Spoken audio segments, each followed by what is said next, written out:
جب فجر کا وقت آنے والا ہوتا ہے اس سے پہلے اپنے رب کو یاد کرتے ہیں.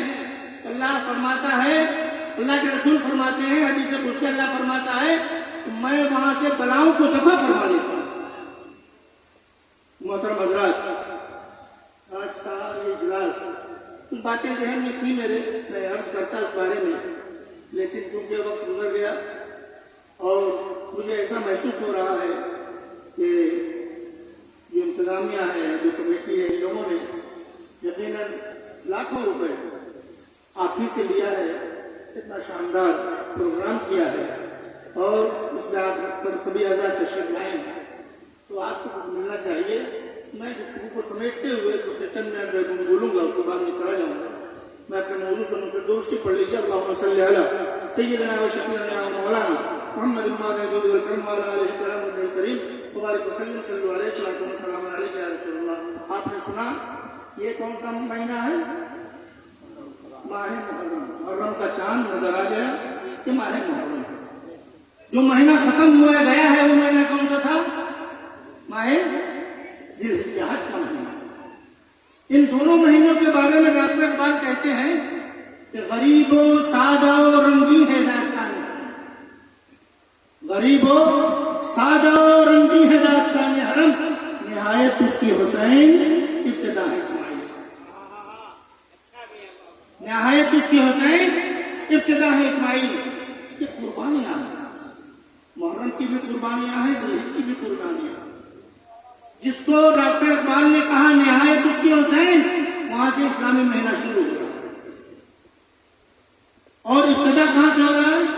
ذی الحجہ کے مہینے سے، جہاں پہ حضرت اسماعیل علیہ السلام نے قربانی پیش کی. آج لوگ قربانی کا غلط مفہوم پیش کرتے ہیں. قربانی کا مفہوم کیا ہے؟ ایک ماں اپنے بیٹے کے پیاس کو بجھانے کے لیے صفا اور مروہ کے درمیان سعی کرتی ہے، اللہ اس کی ادا کو قبول فرما لیتا ہے. ماں کی ادا کو، ماں بیٹے کی تربیت کے لیے، اس کی پرورش کے لیے، اس کی پیاس کو بجھانے کے لیے کہ میرا بیٹا ایسی ایسی جگہ پہ ہوں، آب و گیا ہے، یہاں گھاس بھی نہیں ہے، پودے بھی نہیں ہیں، پیڑ بھی نہیں ہے، چکیلی زمین ہے، اور وہاں پر جو میں زیادہ راہ لائی تھی تو پانی لائی تو ختم ہو گیا ہے، بیٹے کی پیاس کو کیسے بجھاؤں؟ تو ماں جاتی ہے، دیکھتی ہے، اور بغل والے پہاڑی پر وہ جاتی، اس کا نام صفا ہے، ایک کا نام مروہ ہے. صفا میں بچی کو سلاتی ہے، مروہ کے پاس جاتی ہے، وہاں سوچتی ہے کہیں کوئی جانور اس کو نقصان نہ پہنچائے، وہاں 7 چکر لگاتی ہے. اللہ کو ماں کی یہ ادا پسند آ جاتی ہے کہ بیٹا اسماعیل جو پیاس سے تڑپ رہا ہے، پیر کی ایڑیوں سے وہ زمین کے اوپر جب مرتا ہے، اللہ تعالیٰ چشمہ جاری فرما دیتا ہے. ماں آتی ہے، دیکھتی ہے کہ جہاں میرے بیٹے کا پیر ہے وہاں سے تو چشمہ جاری ہو رہا ہے، اور اس کے بعد ماں کہتی ہے، وہ ریت لیتی ہے، کہتی جم جم، عبرانی کی زبان ہے، کہتی جم جم جم، رک جا تاکہ پانی ضائع نہ ہو. اور اللہ تعالیٰ نے اس پانی میں کتنی برکتیں عطا فرمائی کہ اس وقت سے جو پانی جاری ہے، آج بھی جاری ہے. دنیا بھر کا مسلمان نہیں اور بھی افراد جاتے ہیں اور آپ زمزم لے کے آتے ہیں، کوئی شفا کے لیے لا رہا ہے، کوئی اور کسی چیز سے لا رہا ہے. وہ پانی آج بھی ویسا ہی ہے، اور ابھی تک یہ نہیں طے کیا جا سکا، سائنس نہیں طے کر سکی کہ یہ پانی کہاں سے آتا ہے. محترم حضرات، ایک ماں جب بیٹے کی محبت میں ایک عمل کرتی ہے، اللہ اس محبت کو قبول فرما لیتا ہے. تو قرآن میں اللہ فرماتا ہے ہم نے آخرین کے لیے اس کو ان کے نسلوں کے درمیان ہم نے اس کو یادگار بنا دیا. اور کیسی یادگار ہے کہ ہم کہتے ہیں بڑی باتیں نہیں کرتے ہیں. آپ بچوں کو پرورش کرتے ہیں، بچوں کو تعلیم دیتے ہیں. آپ نے ایک مدرسہ قائم کیا، آپ کہتے ہیں بہت بڑا ہم نے کام کیا مدرسہ عزیزیہ کی شکل میں، لیکن میں کہتا ہوں میری آنکھوں میں جب میں گیا ساؤتھ کے علاقے میں، ابھی مولانا محمد اللہ صاحب نے صاحبزادے کو بھیجا ہے، مرکز ثقافت سنیہ میں میں نالج سٹی میں نہیں دیکھی. مجھے تو لگا کہ یہاں کے مانسٹر بھی اتنے اچھے انداز میں نہیں رہتا جتنے اچھے انداز میں وہاں کے بچے رہتے ہیں، جتنے اچھے انداز میں وہاں کے اساتذہ رہتے ہیں. اور تعلیم کا معاملہ کیا ہے، تعلیم کا معاملہ ہمارے اوپر آپ کے اوپر نہیں ہے. میں جب گیا تو مجھے وزٹ کرایا گیا ایک ہاسپٹل